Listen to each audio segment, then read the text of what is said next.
सफलता को स्पष्टीकरण देने की जरूरत नहीं होती। असफलता बहाने बनाने की अनुमति देती है। टाल मटोल की आदत पर विजय पाना। अमेरिकी की दिशा में सातवां कदम। निर्णय। नमस्कार दोस्तों, आप सुन रहे हैं सोचिए और अमीर बनिए बाय नेपोलियन हिल। 25,000 असफल पुरुषों और महिलाओं के विश्लेषण से यह तथ्य सामने आया कि निर्णय का अभाव असफलता के 31 प्रमुख कारणों की सूची में सबसे ऊपर था। टालमटोल की आदत, जो निर्णय करने की विरोधी है, एक आम शत्रु है जिसे हर आदमी को जीतना चाहिए। जब आप ये पुस्तक पढ़ना समाप्त करेंगे और इसमें बताए गए सिद्धांतों को कार्य रूप में बदलने के लिए तैयार होंगे, तो आपको तत्काल और निश्चित निर्णय पर पहुंचने की अपनी क्षमता को जांचने का अवसर मिलेगा। उन सैकड़ों लोगों के विश्लेषण के बाद जिन्होंने दौलत कमाई है और जो 10 लाख डॉलर के पार निकल गए हैं, यह तथ्य सामने आया कि उनमें से हर एक में तत्काल निर्णय पर पहुंचने की आदत थी। और इन निर्णयों को अगर बदलना होता तो वे इन्हें बदलने में जल्दबाजी नहीं करते थे। जो लोग दौलत कमाने में असफल थे, उनमें से हर एक बिना अपवाद के या तो निर्णय लेता ही नहीं था, और अगर लेता भी था तो उसमें बहुत देर लगाता था, परंतु वह लिए गए निर्णय अक्सर बदल लेता था और इसमें जल्दबाजी का परिचय देता था। हेनरी फोर्ड के कई उत्कृष्ट गुणों में से एक था निर्णय पर तत्काल और निश्चित रूप से पहुंचने की आदत, उस निर्णय को बदलने में देर लगाना। ये गुण मिस्टर फोर्ड में इतना अधिक था कि इससे उसकी छवि जिद्दी व्यक्ति की बन गई। यही गुण था जिसकी वजह से मिस्टर फोर्ड ने अपना प्रसिद्ध मॉडल टी, दुनिया की सबसे बदसूरत कार, बनाना जारी रखा, जबकि उनके सभी परामर्शदाता और कार के कई खरीदार भी इसे बदलने के लिए उनसे आग्रह कर रहे थे। शायद मिस्टर फोर्ड ने इस बदलाव को करने में बहुत देर लगा दी, परंतु कहानी का दूसरा पहलू यह है कि फोर्ड के दृढ़ निर्णय की वजह से ही वे बेहद अमीर बने। इसके पहले कि मॉडल में परिवर्तन आवश्यक हुआ, इसमें कोई संदेह नहीं कि फोर्ड के निश्चित निर्णय पर पहुंचने की आदत को उनकी जीत माना गया, परंतु ये गुण निर्णय पर देर से पहुंचने, उन्हें जल्दी बदलने से फिर भी बेहतर है। आपके अपने निर्णय लेने के बारे में सलाह। अधिकांश लोग जो अपनी आवश्यकताओं के अनुरूप दौलत कमाने में असफल रहते हैं, आमतौर पर दूसरों के विचारों से आसानी से प्रभावित हो जाते हैं। वे अपने लिए सोचने का काम अखबारों और गपशप करने वाले अपने पड़ोसी पर छोड़ देते हैं। राय दुनिया की सबसे सस्ती वस्तु वस्तु है। हर एक के पास ढेर सारी राय मौजूद है, जो उस आदमी पर थोप दी जाती है जो उन्हें स्वीकार करता है। अगर आप निर्णय पर पहुंचते समय दूसरों की राय से प्रभावित होते हैं, तो आप अपनी इच्छा को धन में रूपांतरित करने की बात तो छोड़ ही दें, किसी भी काम में सफल नहीं होंगे। अगर आप दूसरों की राय से ही प्रभावित होते रहते हैं, तो आपकी अपनी कोई इच्छा नहीं होगी। जब आप यहाँ पर बताए गए सिद्धांतों का कार्य रूप में बदलना शुरू करें, तो अपने खुद के निर्णयों पर पहुंचें और उनका अनुसरण करके अपने परामर्शदाता स्वयं बने। अपने मास्टरमाइंड समूह के सदस्यों के अलावा किसी दूसरे को अपने विश्वास में न लें, और अपने मास्टरमाइंड समूह के चयन के बारे में बेहद सतर्क रहें, ताकि आप केवल उन्हीं को चुनें जो आपके लक्ष्य के प्रति पूरी सहानुभूति और उत्साह अनुभव करते हैं।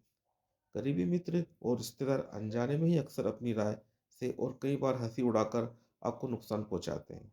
हजारों स्त्री और पुरुष जीवन भर हीन भावनाओं को ढोते रहते हैं, क्योंकि किसी अच्छे इरादे रखने वाले अज्ञानी आदमी ने अपनी राय या हंसी से उनके आत्मविश्वास को नष्ट कर दिया है। आपके पास खुद का एक भी दिमाग है, इसका प्रयोग करें और अपने खुद के निर्णयों पर पहुंचें। अगर आपको अपने निर्णय पर पहुंचने के लिए दूसरों से जानकारी या तथ्यों की आवश्यकता है, जो आपको कई मामलों में होगी, तो शांति से बिना अपने लक्ष्यों को स्पष्ट किए हुए चाहिए गई जानकारी या तथ्य हासिल कर लें। जिन लोगों में ज्ञान का सिर्फ मुलम्मा परत होता है, या जिनका ज्ञान अधजल गगरी की तरह होता है, वे यह प्रभाव जमाना चाहते हैं जैसे उनके पास बहुत ज्ञान हो। ऐसे लोग आमतौर पर बहुत ज़्यादा बोलते हैं और बहुत कम सुनते हैं। अगर आप तत्काल निर्णय पर पहुंचने की आदत डालना चाहते हैं, तो अपनी आंखें और कान खुले रखें और अपने मुंह को बंद रखें। जो लोग ज़्यादा बातें करते हैं, वे दूसरा कोई काम बहुत कम करते हैं। अगर आप कम सुनते हैं और ज़्यादा बोलते हैं, तो आप न सिर्फ उपयोगी ज्ञान हासिल करने के कई अवसरों से अपने आप को वंचित कर रहे हैं, बल्कि आप अपनी योजनाओं और लक्ष्यों को ऐसे लोगों के सामने प्रकट कर रहे हैं, जो आपको हराने में बड़ी आनंद का अनुभव करेंगे, क्योंकि वे आपसे ईर्ष्या करते हैं। यह भी याद रखें कि जब भी आप किसी ऐसे आदमी के सामने अपना मुंह खोलते हैं जिसमें ज्ञान की प्रचुरता है, तो आप उस व्यक्ति के सामने अपने ज्ञान के पूरे स्टॉक या उसके अभाव को प्रदर्शित करते हैं। वास्तविक ज्ञान आमतौर पर विनम्रता और मौन के द्वारा छलकता है। इस तथ्य को भी दिमाग में रखें कि आप जिस भी व्यक्ति से जुड़ते हैं, वह भी आपकी ही तरह पैसे कमाने के अवसर तलाश रहा है। अगर आप अपनी योजनाओं के बारे में अधिक खुलकर बात करेंगे, तो आपको ये जानकर आश्चर्य हुआ होगा कि सामने वाले आदमी ने आपसे पहले ही आपके लक्ष्य को कार्य रूप में परिवर्तित कर लिया है, जिसकी योजनाओं के बारे में आपने मूर्खतावश बड़बोलेपन दिखा दिया था। आपका सबसे पहला निर्णय यह होना चाहिए कि आप अपना मुंह बंद रखें और अपने कान और आंखें खुली रखें। इस सलाह का पालन करने की याद दिलाने के लिए ये उपयोगी होगा। यदि आप नीचे दिए गए सूत्रवाक्य को बड़े अक्षरों में लिख लें और किसी ऐसी जगह पर रख दें जहां आप इसे हर रोज देख सकें, दुनिया को बताएं कि आप क्या करना चाहते हैं, परंतु पहले इसे करके दिखा दें। इस दूसरे तरीके से कहा जाए तो शब्द नहीं, बल्कि कर्म का महत्व सबसे अधिक होता है। एक निर्णय पर स्वतंत्रता या मृत्यु निर्भर थी। निर्णयों का महत्व उस साहस पर निर्भर करता है जो उन्हें लेने के लिए जरूरी होता है। महान निर्णय जो आगे चलकर सभ्यता के आधार स्तंभ बने, बहुत जोखिम भरे निर्णय थे, जिसमें मृत्यु का खतरा भी शामिल था। दासों को मुक्त करने का लिंकन का प्रसिद्ध निर्णय, जिसने अमेरिका के अश्वेत लोगों को स्वतंत्रता दी, ये जानते बूझते लिया गया था कि उसकी इस काम के बाद उसके हजारों दोस्त और राजनीतिक समर्थक उसके विरोधी बन जाएंगे। अपने व्यक्तिगत विश्वास के बारे में समझौता करने के बजाय जहर भरा प्याला पीने का सुकरात का निर्णय एक साहसिक निर्णय था। इससे उन्होंने समय के रूखे को 1000 साल बाद इससे उन्होंने समय के रुख को 1000 साल बाद की तरफ मोड़ दिया और उन लोगों को विचार और शब्दों की स्वतंत्रता का अधिकार दिलवाया जो तब पैदा भी नहीं हुए थे।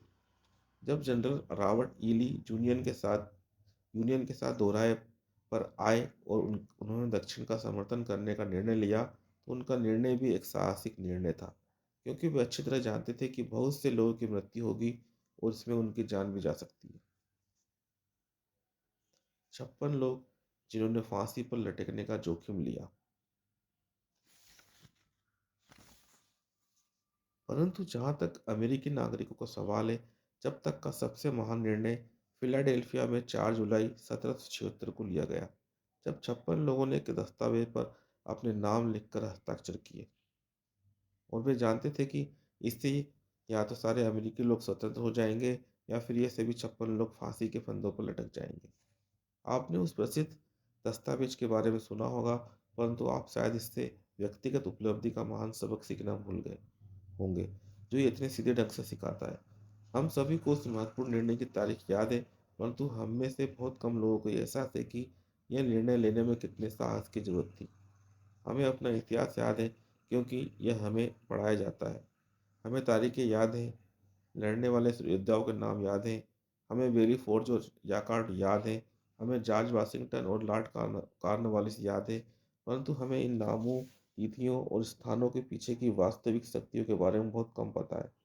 हम उस अदृश्य शक्ति के बारे में बहुत कम जानते हैं जिसने हमारी स्वतंत्रता सुनिश्चित की और यह यॉर्कटाउन में वाशिंगटन की सेनाओं के पहुंचने से काफी पहले ही हो गया था। इसे ट्रेजेडी की कहा जाना चाहिए कि इतिहास के लेखकों ने पूरी तरह से उस महान शक्ति का उल्लेख नहीं किया जिसने इस देश को जन्म दिया, इसे स्वतंत्रता दी और दुनिया के सभी देशों के सामने स्वतंत्रता के नए मानक स्थापित किए। मैं इसे ट्रेजेडी मानता हूँ क्योंकि यही वह शक्ति है जिसका प्रयोग व्यक्ति जीवन की कठिनाइयों और बाधाओं को पार करने में करता है और जीवन को मांगी गई कीमत चुकाने के लिए विवश करता है। हम संक्षेप में उन घटनाओं की ओर देखें जिन्होंने इस शक्ति को जन्म दिया। कहानी बोस्टन में 5 मार्च 1770 की एक घटना से शुरू होती है।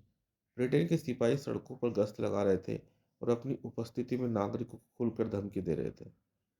औपनिवेशिक लोग अपने बीच में मार्च कर रहे हथियारबंद सैनिकों से चिढ़ गए। उन्होंने अपनी चिढ़ को खुलकर अभिव्यक्त करना शुरू किया और गश्त लगा रहे सैनिकों पर पत्थर और नारे बरसाए। जब तक कि उनके नायक ने आदेश नहीं दिया, संगीत ने तान लो, हमला बोल दो। युद्ध शुरू हो गया। इसमें कई लोग मारे गए और बहुत से लोग घायल हुए। इस घटना से इतना विद्वेष फैला कि प्रांतीय सभा, जिसमें प्रख्यात औपनिवेशिक लोग थे, के निश्चित एक्शन लेने के उद्देश्य से एक मीटिंग बुलाई। उस सभा के दो सदस्य जॉन हैनकॉक और सैमुअल एडम्स थे। वे साहस के साथ बोले और उन्होंने ये घोषणा की कि बोस्टन से सभी ब्रिटिश सैनिकों को बाहर निकालने का प्रस्ताव पारित करना चाहिए। याद रखिए, इन दो लोगों के दिमाग में जो फैसला हुआ, उसे उस स्वतंत्रता की शुरुआत कहा जा सकता है जिसका आज हम सभी अमेरिकी उपभोग कर रहे हैं। यह भी याद रखें कि इन दो लोगों को यह निर्णय लेने के लिए बहुत आस्था और साहस की जरूरत थी, क्योंकि ये एक खतरनाक फैसला था। सभा के खत्म होने से पहले सैमुअल एडम्स को नियुक्त किया गया कि वह प्रांत के गवर्नर हचिनसन से मिलने आए जाएं और ब्रिटिश टुकड़ियों की वापसी की मांग करें। उनका आग्रह मान लिया गया और टुकड़ियां बोस्टन से हट गई। परंतु यह अब अध्याय यहीं समाप्त नहीं हुआ। इसने एक ऐसी स्थिति उत्पन्न कर दी जिसने समूची मानव सभ्यता का इतिहास बदल गया। ये वीडियो यहीं तक। इसके बाद अगला चैप्टर, जो कि बहुत ही इंटरेस्टिंग है, इसी निर्णय टॉपिक से जुड़ा हुआ है, वो नेक्स्ट वीडियो में मिलता होगा। धन्यवाद, आपने सुना उसके लिए धन्यवाद। कृपया मेरा चैनल को सब्सक्राइब करें और मुझे हौसला दें।